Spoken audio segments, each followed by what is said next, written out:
Okay, we are rolling.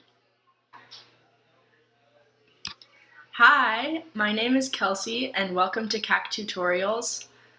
So in this first video, this is going to be about general themes of the Preclassical Era, which is going to be anywhere before 600 BCE.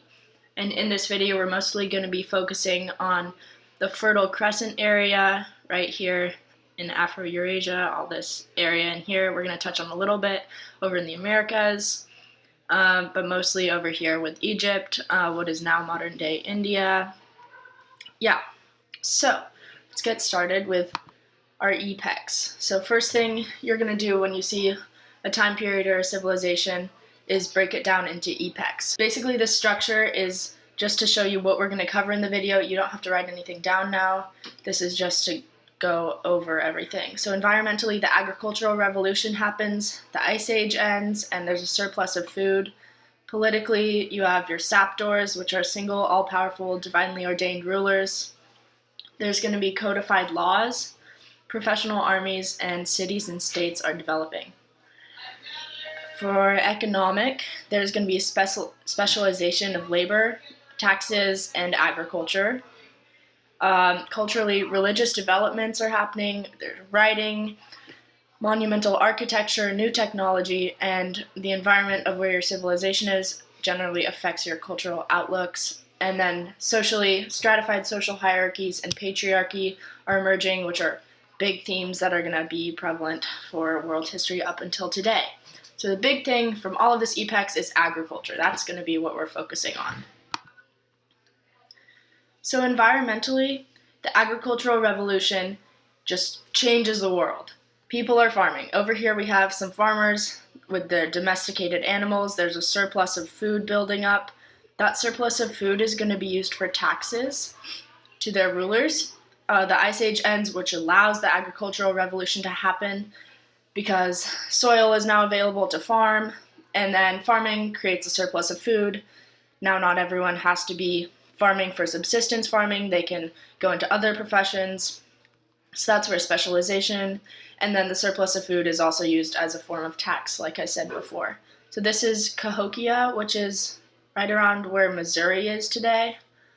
And then we've also got some ruins. I believe this was somewhere in India. Basically, agriculture causes everything that's happening in our world today. That's the argument of Jared Diamond, I believe, or possibly Jerry H. Bentley. Farming causes us to shift from a hunter-gatherer, egalitarian lifestyle to actually having a surplus of food and causing patriarchy to happen, like I'll discuss later, and a stratified social hierarchy. Now not everyone's equal in terms of what they do for a living. Things like that are happening. So agriculture is a really big thing to look at, and you can pretty much blame all the things that I'm going to talk about that are happening later on agriculture. Okay, politically, saptors. Those are really important. The rulers are getting their justification for power from divine beliefs. Some examples of those rulers are Hammurabi, the pharaohs Sargon of the Akkadian Empire, Gilgamesh. So Gilgamesh and Hammurabi are both from the Sumer area, that's Mesopotamia. The pharaohs are from Egypt. Codified laws. Hammurabi's code is an example that has all the laws for his civilization, including general rules, taxes, things like that. Professional armies are also developing. Cities and states are emerging in these new civilizations. So some big cities and states to know are Babylon, Sumer, Egypt, Mohenjo-Daro, and Harappa. These are in India. Egypt is in Africa, obviously. Sumer and Babylon are in Mesopotamia. And professional armies are attacking those cities. Okay, economics. So there's specialization of labor that's occurring, which is caused by a surplus of food. Metallurgy is becoming prevalent, and the upper class is not doing physical labor, so they're relying on that surplus of food to do their special jobs. Taxes can be a form of labor services, and then taxes you can also pay a food surplus, and Hammurabi's code outlines taxes and where these things apply. Agriculture is the biggest thing that's happening in this time period. Farming is actually life for these people. Extra food is needed for taxes to pay your ruler, and men are doing most of the farming, so that's where we're seeing patriarchy emerge.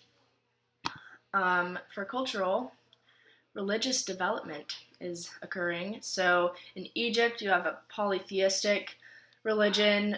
Examples of their gods are Ra and Anubis. Mesopotamia, again, polytheism. And India, the Vedas are spirits for the Brahmin religion. Writing, here's an example of some cuneiform.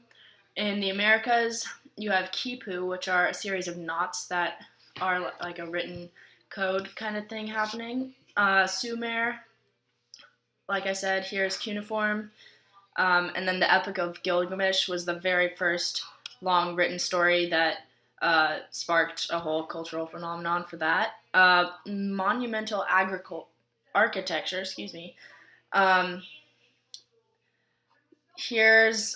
ziggurats are really big things that are happening. This is a ziggurat here. It's like a pyramid kind of idea. And then pyramids are also happening in Egypt.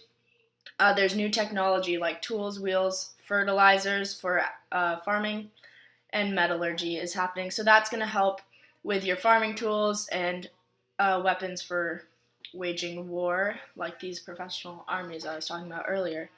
The environment affects your cultural outlook. So in Egypt, the Nile is super predictable. It's calm. It floods on a regular schedule.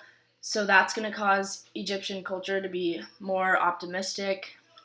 In Mesopotamia, the Tigris and Euphrates are violent and unpredictable. They flood unpredictably.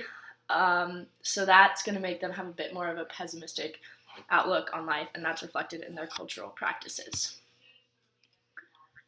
Socially, stratified social hierarchies are emerging, and so the upper class is doing no physical labor. They're really having the specialization of jobs, and they rely on the surplus of food. And patriarchy is happening. Alright, so the reason that patriarchy is forming in these societies is that so when the agricultural revolution happened and the Ice Age ended, all those things, population was increasing very much because there was a surplus of food, so you're able to feed more kids. And so women were having a lot of babies, and so they were staying home with their babies and raising their children at home while men were out doing the farming and the work in the fields. So that's kind of the reason why our society got structured as it was because of agriculture. That's also why stratified social hierarchies are happening,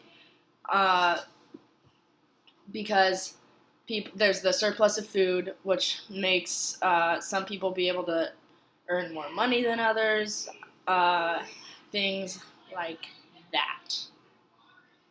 Yeah.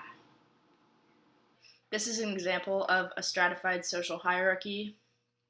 There's slaves, farmers, artisans, merchants, scribes, soldiers, government officials, and then the pharaoh. So this is an Egyptian social hierarchy.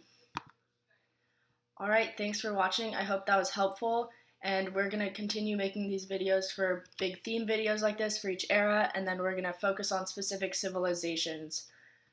Yeah, hope that was helpful.